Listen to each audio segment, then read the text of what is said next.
So hello everyone. Basically, I am going to start a new channel called Sleepy Strategist. So I am going to teach you about Common University Entrance Test that is going to conduct in 2027. So it is a far, I think it is one and a more half years, 1.5 साल का time है हमारे पास.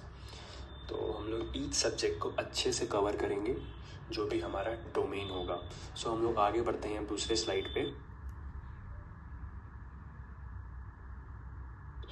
तो CUET के exam highlights क्या हैं. सबसे पहला है कि CUET common university entrance test है जो NTA कंडक्ट कराता है, नेशनल टेस्टिंग एजेंसी.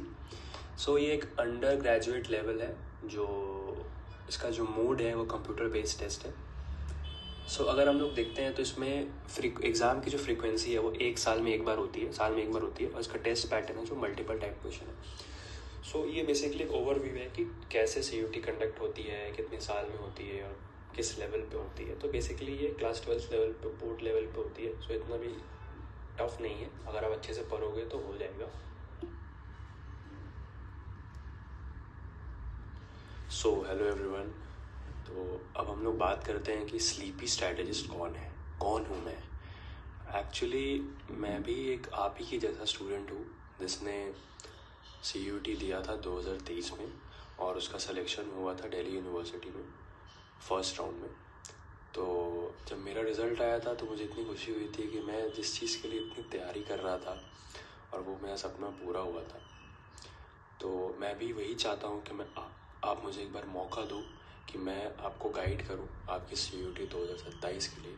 करेंटली मैं भी एक स्टूडेंट हूँ 3rd ईयर का जो BA political science honours degree pursue कर रहा है दिल्ली यूनिवर्सिटी से.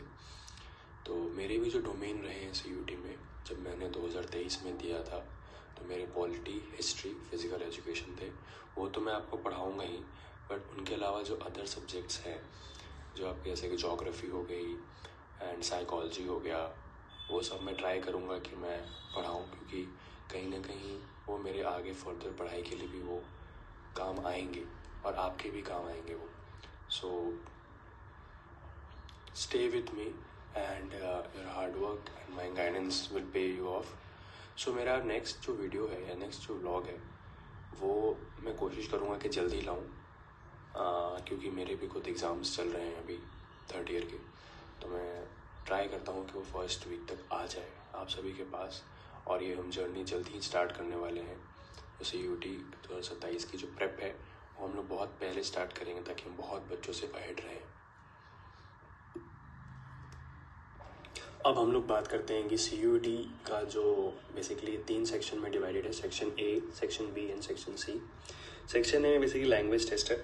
तो लैंग्वेज टेस्ट में बेसिकली 13 लैंग्वेजेस हैं जिसमें आप कोई भी एक लैंग्वेज चूज़ कर सकते हो एज अ मेन लैंग्वेज, जिसमें आप अपना लैंग्वेज का पेपर दोगे.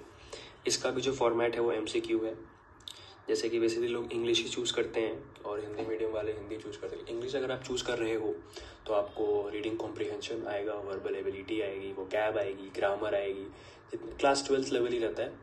और बेसिकली आप जो क्वेश्चन अटेम्प्ट करोगे वो 50 में से 40 रहेंगे. देन ड्यूरेशन आपका 45 to 60 मिनट्स रहता है. प्रैक्टिस है ये रीडिंग डाइवर्स पैसेजेस आप करो.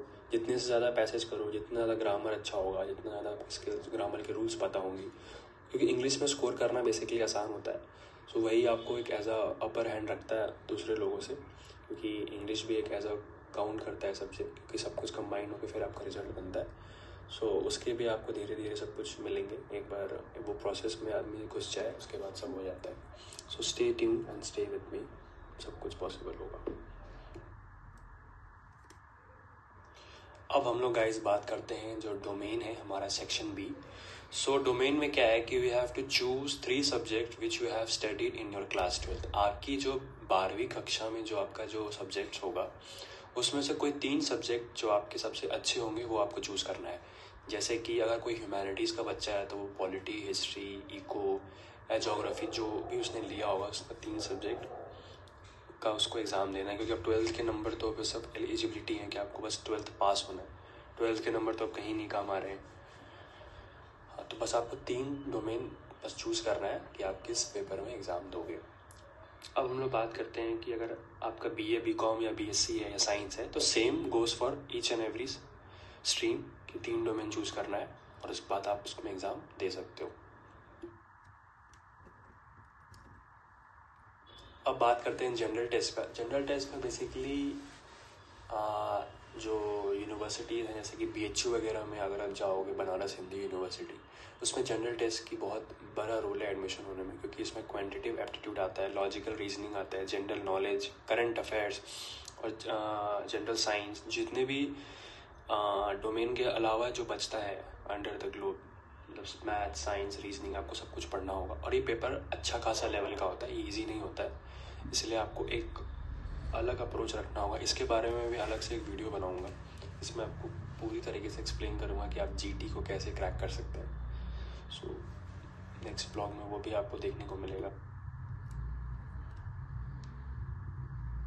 अब हम लोग बात करते हैं कि CUET का जो कौन कौन से यूनिवर्सिटीज़ हैं जिसमें पार्टिसिपेट करती हैं। सेंट्रल यूनिवर्सिटीज़ बेसिकली हमारा 44 सेंट्रल यूनिवर्सिटीज़ हैं जो फेमस है, जो आप सभी को पता है, जैसे Delhi university, Jamia Millia Islamia, then BHU हो गई, फिर JMI, JNU, जामिया अलीगढ़, जितनी भी सेंट्रल यूनिवर्सिटी है सब हो गई। स्टेट की यूनिवर्सिटीज़ लाइक जिस भी आप स्टेट का होगा, जिस भी आप स्टेट में होंगे वो स्टेट की यूनिवर्सिटीज़ होंगी, वो भी अच्छी होती हैं, स्टेट वाली भी वो अच्छी होती हैं। डीम्ड यूनिवर्सिटीज़ भी हैं, प्राइवेट यूनिवर्सिटीज़ तो 110 हैं, और अदर यूनिवर्सिटी में 3 यूनिवर्सिटीज़ पार्टिसिपेट करती हैं ये CUET में।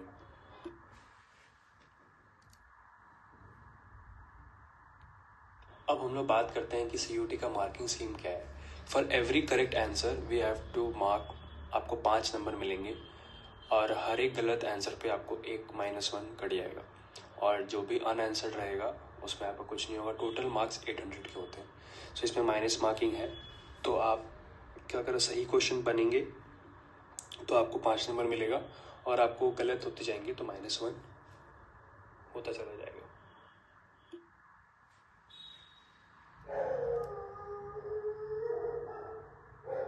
अब एक बार देख लेते हैं कि CUET का जो एग्ज़ाम का जो फ़ी है वो कितना है। अगर जैसे कि आप देख सकते हो टेबल में कि जो जनरल कैटेगरी है UR, 3 सब्जेक्ट अगर आप भरोगे तो उसके 1000 रुपये हैं।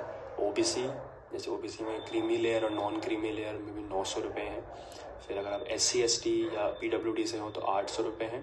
अगर आप इंडिया के बाहर हो, मतलब आउटसाइड ऑफ इंडिया, और आप सेंट्रल DU वगैरह में या कोई भी सेंट्रल यूनिवर्सिटीज़ में पढ़ना चाहते हो तो आपको CUET देना होगा। उसके लिए आपको 4500 लगेगा इंडियन रुपीज़ IRS। और अगर आपको 3 डोमेन से ज़्यादा पेपर देने हैं तो आपको फिर जनरल के लिए 400 रुपये 400 देने होंगे, OBC के लिए 375 रुपीज़, एंड SC ST के लिए 350 rupees, and outside of India के लिए 1800 रुपीज़ देने होंगे।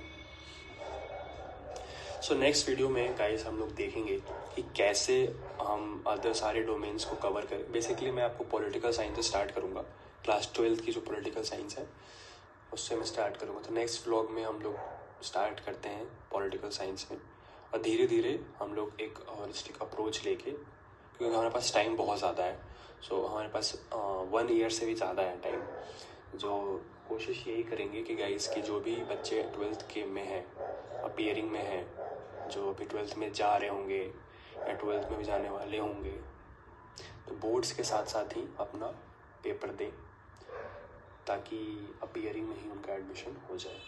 तो हमारा जो व्लॉग है, जो हमारा जो हर एक वीडियो है, वो हर वीक में एक टॉपिक या एक चैप्टर पे आएगा, क्योंकि मैं भी करंटली पढ़ रहा हूँ, तो मुझे भी जैसे जैसे टाइम मिलते जाएगा मैं आपके लिए एक वीडियो बनाते जाऊँगा। जैसे सिलेबस कंप्लीट होगा हम लोग रिवाइज क्यूज लाएंगे, फिर चैप्टर वाइज MCQs लाएंगे, सब कुछ लाएंगे, धीरे धीरे सब कुछ होगा। आप बस बने रहो, और जल्दी से जल्दी ज़्यादा से ज़्यादा लोग इसको सब्सक्राइब करें, द स्लीपी स्ट्रैटेजिस्ट को, ताकि मैं अच्छे से ब्लॉग बनाऊँ और मेहनत करूँ।